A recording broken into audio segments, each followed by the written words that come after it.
Welcome back to Ngelantur Indonesia, skip nonton, skip belum. Jangan lupa kalian semua, bersama host kalian Timothy Videolo, kita kembali lagi di segmen review. And these are morbid fairy tales.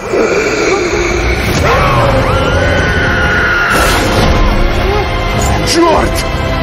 It is coming. Pesan gue ya, buat para tukang bikin alur cerita film kayak beginian, gue paham banget lah. Ini sumber pendapatan kalian. Gue paham banget kalian makan dari bikin alur cerita film kayak beginian. Oke gitu, tapi ya tolong dipahami juga sebagai pecinta film dan sebagai orang yang mengerti seberapa sulitnya membuat sebuah film, apalagi Nosferatu kayak beginian. Lu mau tahu proses pembuatan Nosferatu itu memerlukan waktu berapa tahun? Idenya aja nih, si Robert Eggers ini sutradaranya udah mikirin ide itu semenjak kapan? Pas dia masih bocil, dia udah pengen berencana bikin film ini. When I was a kid, I saw a picture of Count Orlok, and it just had a kind of haunting atmosphere that really stayed with me. Proses konstruksi idenya itu udah dimulai sejak 1 dekade yang lalu. Lu bayangin, hampir 10 tahun yang lalu, ini udah direncanakan, udah dibikin konsepnya, udah dipikirkan matang-matang. Kira-kira filmnya akan dibuat seperti apa? Apa yang pengen diterjemahkan dari novelnya? Ini film yang butuh craftsmanship yang begitu luar biasa. Dan lu hanya buat video dalam waktu kurang lebih dari 3 hari. Dan lu downloadin dari situs bajakan. Lu potong-potong, lu masukin semua klipnya secara detail. Dan kerjaan lu cuma ceritain ulang film yang udah diceritakan sama orang lain, yang berdasarkan ide orang lain. Dan view lu jutaan. Come on man, ayolah, itu sama aja nyolong. Swiper no swiping, swiper no swiping, swiper no swiping. Oh man. Ya lagi-lagi oke lah, gue paham lah netizen kita suka dengerin dongeng malam-malam, dengerin alur cerita, makanya view bisa jutaan. Oke lah, tapi at least lu menghargai sedikit filmnya dengan cara apa? Ketika film ini rilis, lu tunggu kayak sebulan baru lu bikin alur cerita filmnya. Jangan filmnya belum rilis lu udah bikin di YouTube alur ceritanya, bangsat. Nggak ada otak emang orang-orang kayak beginian. Satu hal yang perlu kalian ketahui, kalau misalnya kalian masih bingung, masih ragu untuk menonton film Nosferatu ini adalah, mungkin yang perlu kalian consider, film ini adalah tipikal film yang menggunakan formula cerita-cerita dongeng klasik yang mungkin kalian udah sering lihat. Ya memang ini tipikal film old school lah yang kayak beginian. Ya mungkin buat sebagian besar anak muda di zaman sekarang yang makanan sehari-harinya adalah film-film yang sudah terkontaminasi dengan cerita-cerita yang jauh lebih modern, dalam artian misalnya villain yang punya perspektif sebagai orang yang baik. Oh ternyata dia nggak jahat-jahat amat, dia ternyata adalah orang baik dari perspektifnya dia sendiri. Atau misalnya cerita yang menyindir sistem sosial tertentu, cerita yang menyindir sistem ekonomi, kapitalistik dan sebagainya, cerita yang menggunakan manifestasi-manifestasi yang ada metafora di dalamnya, cerita yang mengandung protagonis utama wanita yang memberikan pesan feminis kepada audiensnya, atau diversity dan kawan-kawannya yang udahlah kita nggak usah sebutin ya, para woke-woke SJW seperti itu. Ya buat kalian anak-anak muda yang merasa tontonan kalian sudah terkontaminasi dengan hal-hal yang seperti itu, dan kalian sudah merasa nyaman dengan hal-hal yang seperti itu, mungkin ya, gue bilang mungkin karena ya bisa iya bisa enggak ya, mungkin kalian akan sulit untuk menikmati tipe film seperti Nosferatu yang satu ini gitu. Kenapa? Karena film Nosferatu ini bener-bener tipikal film yang gak punya pesan aneh-aneh. Ceritanya ya udah straightforward, layaknya dongeng-dongeng klasik yang kita dengarkan pas kita masih kecil dulu. Lah, bentar bang, gue gak setuju sama lu bang. Kalau misalnya kita pakai contoh Dune ya, Dune yang pernah dibuat sama David Lynch dengan punk stylenya, dan ketika diadaptasi sama Denis Villeneuve di zaman modern, gue masih bisa menikmati dua-duanya kok bang, gak ada masalah. Lihat dulu sumber aslinya, nggak bisa kayak begitu dong. Kalau misalnya Dune, ya kita lihat sumber asli novelnya Frank Herbert tahun 1965. Tahun 1965 itu udah tahun yang cukup modern. Dan apalagi yang ngebuat Frank Herbert yang begitu jenius, dia visioner, bener-bener tulisannya dia itu kalau misalnya mau 100 tahun ke depan pun masih bisa diadaptasi dengan caranya sendiri.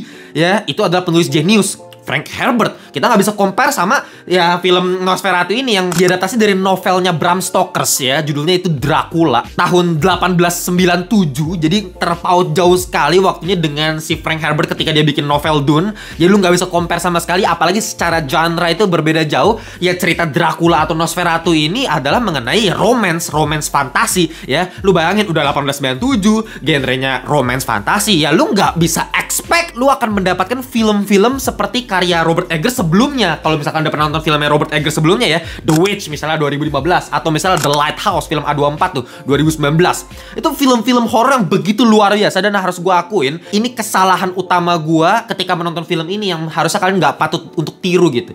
Dalam artian apa? Gue itu ngefans banget sama Robert Eggers. Gue bener-bener suka typical style film horor-horornya dia, treatment dia terhadap horor tuh seperti apa. Yang gue suka dari Robert Eggers ini adalah dia selalu memberikan sebuah cerita yang dia tulis sendiri ya. Cerita yang terkesan absurd, cerita yang terkesan sangat-sangat surrealis. Let Neptune strike ye dead, Winslow! Tapi kalau misalnya kita bedah satu persatu ceritanya itu, sebenarnya dia ngambil inspirasi, referensi dari mitologi yang sudah ada di masa lampau. Nah, masalahnya untuk film Nosferatu ini beda kasus. Karena film Nosferatu ini dia nggak buat ceritanya sendiri, tapi dia mengadaptasi dari novelnya si Bram Stoker tadi. Dan itu pun udah diadaptasi ke beberapa film. Yang paling terkenal ya udah pasti Nosferatu 1922 yang sempat muncul di SpongeBob itu ya. If that was you on the phone and you on the bus, then who was flickering the lights?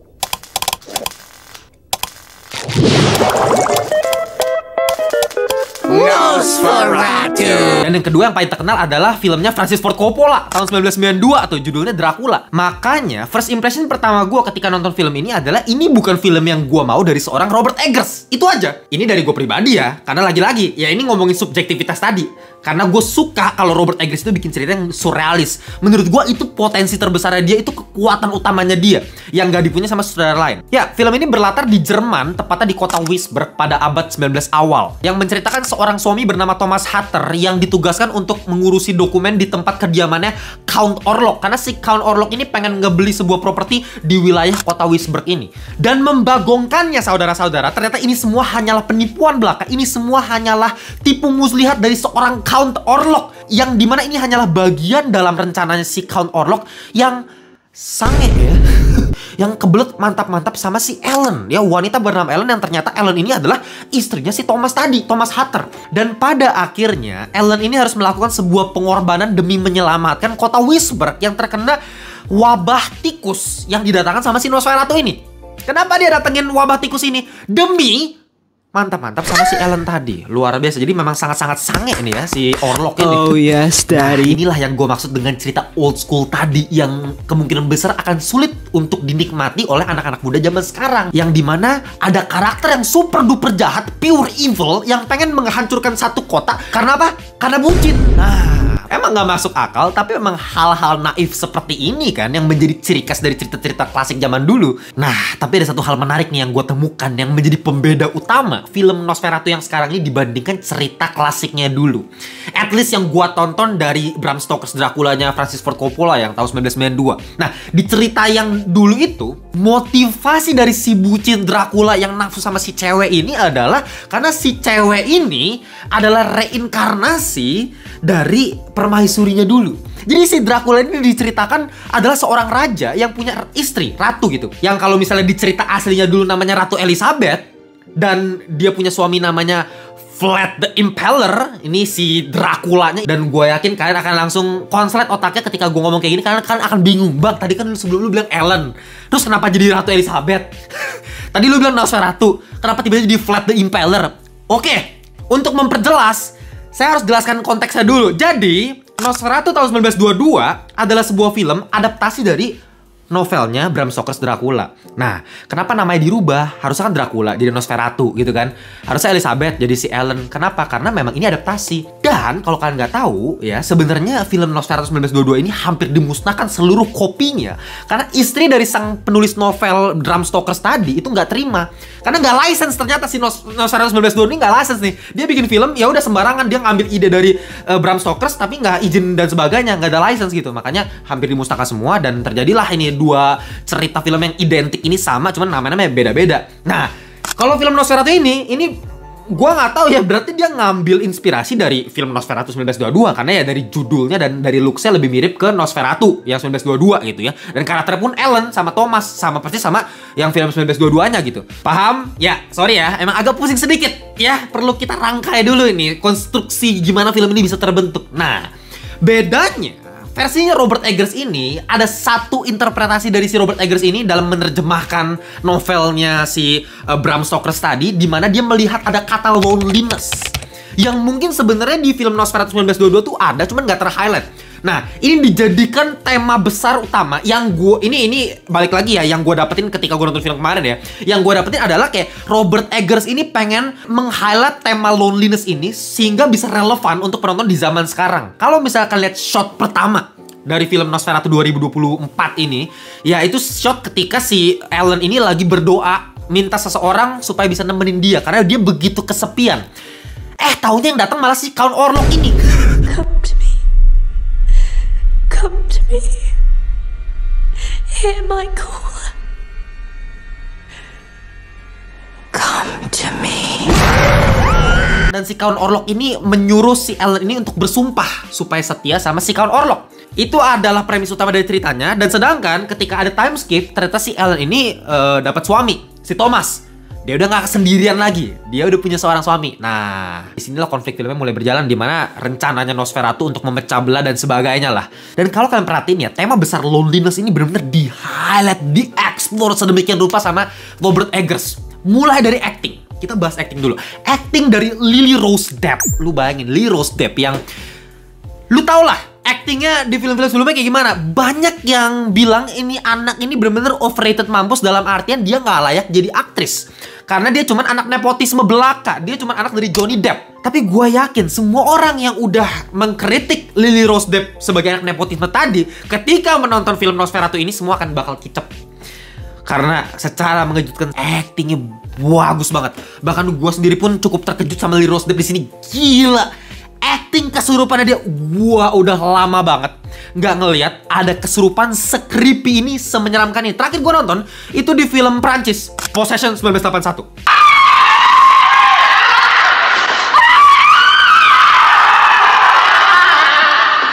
Dan itu semua karena apa? Karena ketersendirian itu, loneliness tadi yang bener-bener bisa disalurkan sama Lily Rose Depp gitu ya. Dari karakter si Ellen ini, yang dimana dia bisa sedih gitu, kerasa ketika dia sedih. Gimana ketika dia takut kalau suaminya itu pergi ninggalin dia, lagi pengen ke kediamannya Count Orlok gitu ya. Dia nggak mau suaminya pergi. Itu kan rasa emosi yang bisa kita rasakan lewat acting, ekspresinya si Lily Rose Depp. Dan transformasi dia, perubahan-perubahan kontrasnya, mulai dari misalnya dia lagi mode biasa nih, jadi cewek biasa, tiba-tiba dia mulai marah, anjing, jadi tantrum sama cowoknya. Dari marah ntar tiba-tiba bisa jadi kesurupan. Never married. We already dead.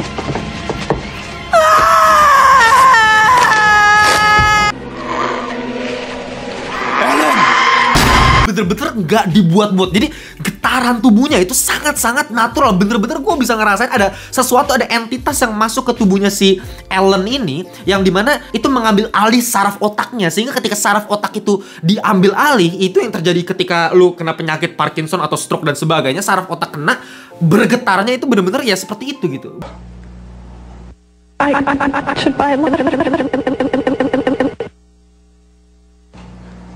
Well, obviously, there was a problem with that tape. She doesn't really sound like that. Apalagi dengan posisi lidah yang menyamping seperti itu, dengan ada lendirnya. Damn, this is too good, man. This is too creepy, gila. Apalagi dengan lighting, ya dia naruh praktikal. Ini khasnya Robert Eggers dari dulu di film The Lighthouse juga begitu kan. Dia pakai satu lighting doang, ditaruh misal di bawah gitu, pakai lantern kan. Sehingga lighting dari bawah, klasik horor lah ya. Dan kalau nggak salah juga si Robert Eggers pernah ngomong dia terinspirasi dari seni tari Jepang bernama Butoh.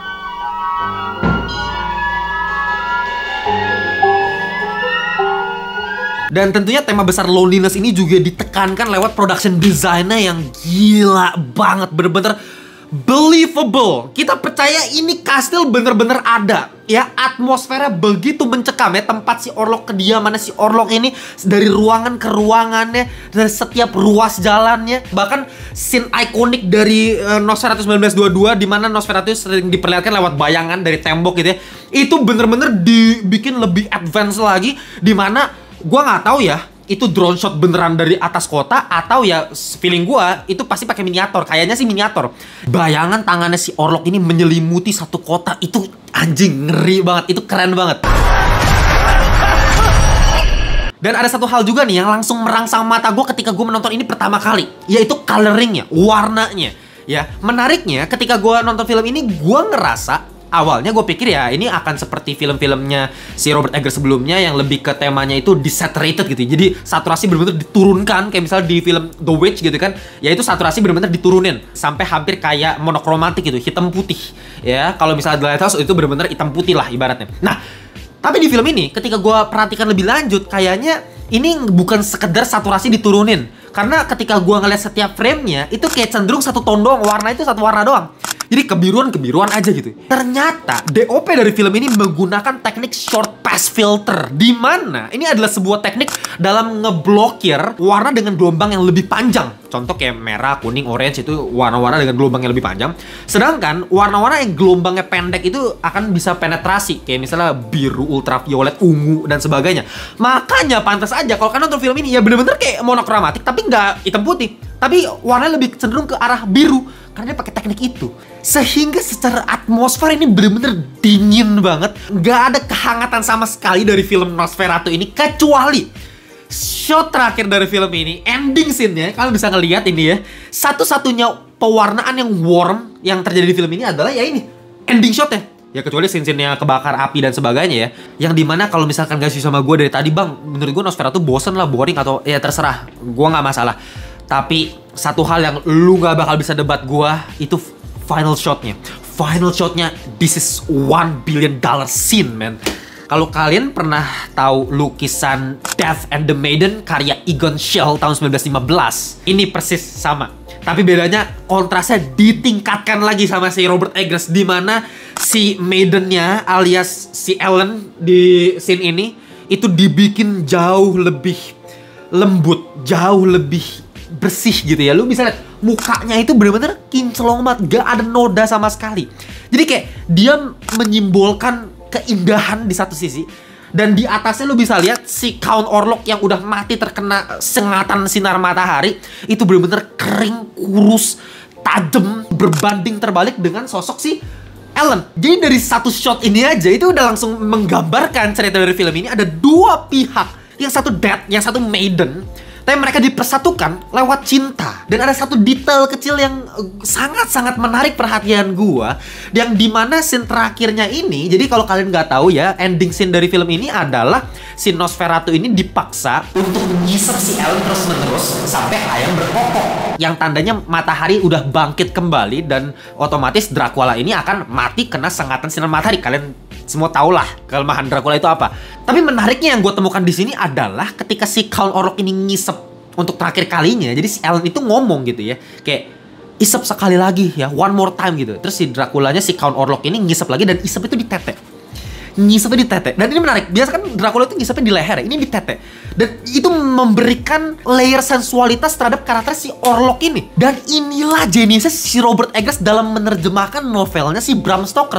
Dia melihat sebuah perspektif yang berbeda dibandingkan film-film pendahulunya dia. Kalau misalnya Draculanya Francis Ford Coppola, itu Dracula terakhir dibunuh. Sedangkan kalau misalnya Nosferatu 1922 itu lebih tolol lagi tuh. Yang dimana itu lebih mirip sama film ini. Ya si Nosferatu itu benar-benar ngisep si Ellen terus, dan Ellen itu benar-benar diperlihatkan udah mati lah, ibaratnya udah tergeletak nggak ngapa-ngapain lagi.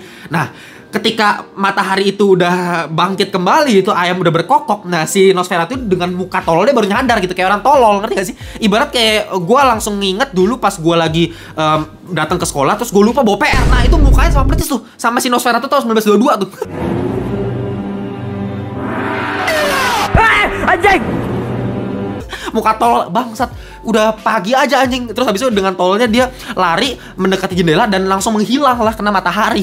Nah, itu 1922. Nah, scene tolol itu diterjemahkan dengan begitu luar biasa indah sama si Robert Eggers. Dengan cara apa? Dengan cara si Ellen itu ngomong, sekali lagi, isep gua lagi. Dan si Nosferatu mengiyakan ajakannya si Ellen. Padahal harusnya dia tahu kalau misalnya, ya ini udah pagi hari nih, ayah, bentar lagi ayam udah mau berkokok gitu. Nah, awalnya mungkin kalian akan mikir kayak, ya goblok banget bang, masa setolol itu sih, masa sebucin itu sih.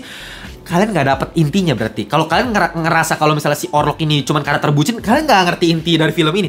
Inti dari film ini adalah Robert Eggers itu pengen menambahkan perspektif lain dari karakter Orlok. Gak cuma Ellen yang merasa lonely, tapi Orlok ini juga lonely. Jadi makanya loneliness ini dijadikan tema besar. Karena gak cuma si Ellen, Orlok pun lonely. Dia udah hidup beribuan tahun sebagai seorang Dracula, dan kita nggak tahu di film ini kenapa dia jadi Dracula. Beda sama versinya Francis Ford Coppola, kita tahu dia raja. Di sini nggak, kita nggak tahu. Itu tergantung interpretasi kita masing-masing. Tapi kita tahu dia udah lama jadi vampir gara-gara apa? Karena itu, ketika dia udah dapetin cintanya lagi nih sama si Ellen, dia harus ngisep tetenya si Ellen lagi.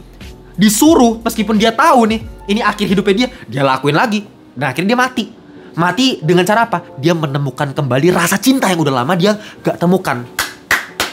Inilah film Robert Eggers. Ya, itulah kurang lebih yang bisa gue jelaskan dari film ini. Selebihnya, kalau kita ngomongin teknis, kalian bisa lihat dari review lain, udah banyak yang ngomong. Pasti ya, gue gak tahu juga sih. Cuman udah pasti banyak yang jelasin lah mengenai make up. Kenapa ini bisa masuk ke best nominasi Oscar ya kan. Dia dapetin nominasi 4 anjing ya. Salah satunya make up. Kenapa bisa make up? Karena ya awalnya gue mikir, loh, kan ada tulisan Bill Skarsgård di sini, pemeran dari film Nosferatu. Jadi siapa dia? Bangsa, ternyata dia jadi si Count Orloknya anjing. Ya, saking gilanya make upnya, gue bener-bener nggak ngerasa ini si Bill Skarsgård. Bahkan suaranya pun dia ngelatih suaranya bisa sampai turun 1 oktav. Dia latihan sama si penyanyi opera, lu bayangin si Bill Skarsgård. Gue pikir ini suara pakai efek anjing, ternyata dia itu beneran suaranya si Bill Skarsgård. Gila nggak totalitasnya? Bahkan ya mungkin akan ada banyak yang kayak membuli kumisnya si Nosferatu, karena ya versi asli kan Nosferatu nggak pakai kumis dan sebagainya. Tapi ya ini kan mungkin historical akurasinya si Robert Eggers, dimana kalau kalian tahu kan, ya udah gue bilang tadi kan, dia sangat memperhatikan cultural history di balik sebuah film gitu ceritanya. Mungkin yang dia lihat dari si raja yang mengalahkan kekaisaran Turki Ottoman di masa itu, si Vlad Impaler, memang dia punya kumis yang tebal. Kan deskripsi di novelnya kalau nggak salah juga si Count Orlok ini punya kumis yang tebal gitu loh. Jadi ya dia pakein kumis, meskipun jadinya kelihatannya ya mungkin ada yang nggak suka, mungkin ada yang suka. Tapi buat gue ini menambah kesan apa ya, realistis aja gitu. Ya jadi secara teknis udahlah, ini no debat, bagus banget ya. Bahkan interpretasi Robert Eggers juga luar biasa. Cuman sayangnya memang ini bukan film yang gue mau dari Robert Eggers. Sesimpel itu aja ya. Itu mungkin lebih dari ranah subjektif ya. Itu bukan hal yang objektif. Makanya gue tetap kasih nilai ini film tinggi banget. Gue akan kasih 9,3/10 alias top marko. Top ini bagus banget, layak sekali masuk di nominasi Oscar. Cuman ya satu saran gue, kalau kalian nggak suka tipikal film yang terlalu klasik kayak beginian, ya mending kalian nggak usah nonton film yang satu ini. Kita jumpa di video berikutnya. Bye bye semuanya.